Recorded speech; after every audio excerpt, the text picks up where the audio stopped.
për të rezistuar kësaj fuqie të madhe fashiste, dhe ashtu siç ndodhi edhe me popujt të tjerë më të mëdhenj, si në Francë, në Rumani, në Bullgari, ku pati ushtarak të cilët menduan, ose politikan, ose qeveritar, që menduan që më mirë se të ikim, të ambathim, është të qëndrojmë, të qeverisim vendin tonë dhe të shpëtojmë çfarë mund të shpëtojmë. Spikat në këtë këndvështrim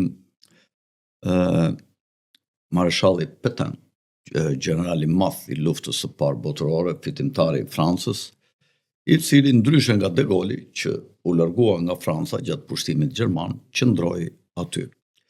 Edhe në Shqipëri ka pasur qeveri, ashtu si dhe në Finland, Mannheimer, mos gaboj, ka qëndruar dhe ka qenë madje dhe aleat i nazizmit dhe Hitlerit, por që në fund, vitet e fundit, u bashkua dhe bëri aleancë me bllokun antifashist, me rusët, në luftë kundër nazizmit.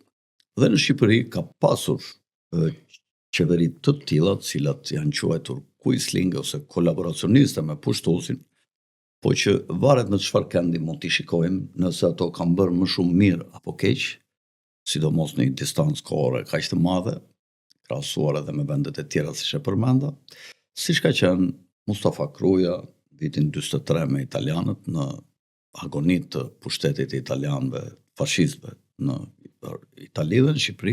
Vitin 42. 42, po mirë, dakor. Më 43 kapitulloi në shtator Italia fashiste. Më pas kanë qenë edhe disa qeveri të tjera, të cilat janë quajtur kolaboracioniste edhe me Italinë edhe me gjermanët.